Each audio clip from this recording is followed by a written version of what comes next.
Vamos falar agora de proteção à mulher.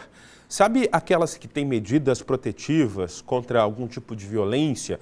Elas não precisam mais voltar às delegacias para renovar o prazo dessas medidas restritivas. Agora o período é indeterminado. A gente conversa com a Aurora Fernandes, que conta pra gente mais detalhes dessa decisão do STJ. Aurora?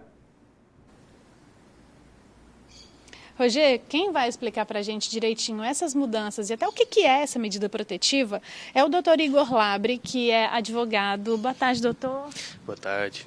Vamos começar explicando o que é e para que serve e em que casos que é possível pedir uma medida protetiva, doutor? As medidas protetivas elas foram estabelecidas pela Lei Maria da Penha. Elas vêm para proteger qualquer violência no âmbito doméstico, seja essa violência psicológica, moral, física, e você pode solicitar tanto na delegacia ou mesmo através de um advogado, você pode empreitar com o processo na petição de medida protetiva. Como o Roger já adiantou, agora teve uma mudança, não é preciso mais voltar para renovar. Como que era antes? Explica para a gente poder entender melhor a mudança, doutor.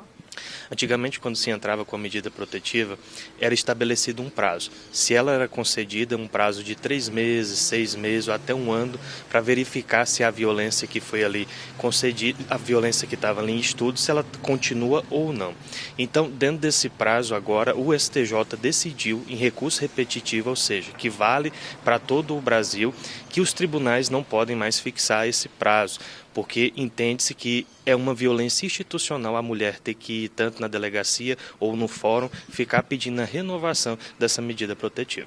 E aí ela vale até quando, então, agora com essa mudança? Então, ela ficou como um prazo indeterminado enquanto perdurar o âmbito de violência que foi ali solicitada. Podendo também o acusado, ele comprovando que não há mais a necessidade dessa medida protetiva, ele ir perante o Poder Judiciário e solicitar que ela seja extinta. Então, pelo que você está explicando, doutor, a gente está falando de uma mudança que vai ser muito positiva, especialmente para as vítimas. Sim, especialmente para a vítima, porque antes, por ter um tempo determinado, ela tinha que ir ao fórum e à delegacia, solicitar que novamente o processo fosse desarquivado ou que desse continuidade àquela medida protetiva. Agora, enquanto perdurar a violência que foi ali submetida à análise, poderá essa medida protetiva estar em validez. A partir do pedido da medida protetiva, e aí falando de uma forma mais geral sobre esse tipo de caso, o que acontece? Quais são os próximos passos a partir daí, doutor? O caso continua andando, no caso uma investigação da polícia ou até um processo judicial, ou não, a medida protetiva já é uma solução para isso? Interessante que o STJ também nesse tema ele debateu sobre o assunto. Ele colocou que a medida protetiva ela não está mais vinculada ao inquérito policial ou qualquer crime que venha por parte de quem está solicitando a medida protetiva. Então, independente da queixa-crime ou do inquérito policial, a medida protetiva é concedida e ela continua. Geralmente, quando se fala em medida protetiva, e aí eu já entro numa outra dúvida, vai lá, o que passa na cabeça da gente que o rito é, vou na delegacia, registro um boletim de ocorrência e peço uma medida protetiva. Mas você está explicando que não precisa seguir esse passo a passo. Então, como que faz? Onde que a pessoa vai para pedir uma medida protetiva, mesmo sem ter um boletim de ocorrência, por exemplo? Sem ter um boletim de ocorrência, que no caso essa medida protetiva seria pedido pelo delegado, você pode pedir através de um advogado ou através da Defensoria Pública também, você pode solicitar a medida protetiva. E é importante a gente falar sobre a medida protetiva porque ela pode ajudar a salvar vidas, né? Essa medida protetiva é um dos primeiros pedidos de ajuda possíveis dessa vítima de violência para afastar esse agressor dela.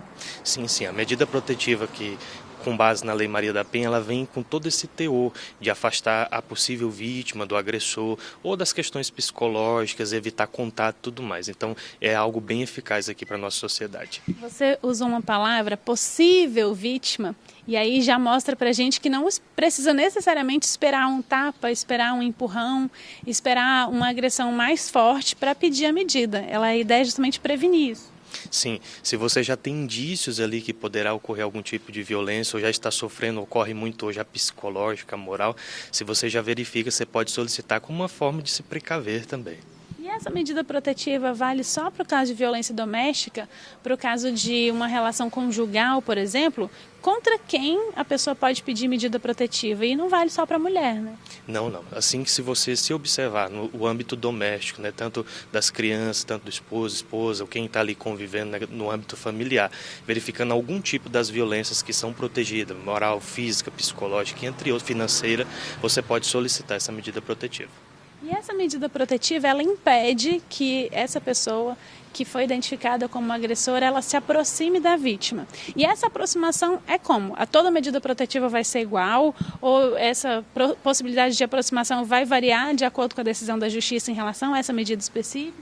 A medida protetiva, a Lei Maria da Penha coloca diversos âmbitos que pode vir para a medida, tanto de afastamento, tem também as questões de pensão, tem as questões de contato, então vai depender muito do caso que está em análise. Assim que concedida a medida protetiva, né, aquela pessoa não pode se aproximar e tem que cumprir o que foi determinado. Em caso de descumprimento, a lei coloca a prisão como a outra medida.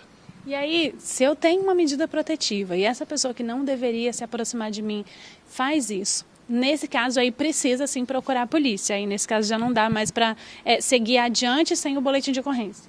Sim, em caso da pessoa descumprindo o que foi estabelecido, a vítima deverá procurar ali a justiça ou o advogado que está conduzindo o ato para que seja solicitada ali a medida mais gravame, que no caso seria a prisão. Certo, muito obrigada pelas informações, doutor Roger. Obrigado também, Aurora, pelas informações.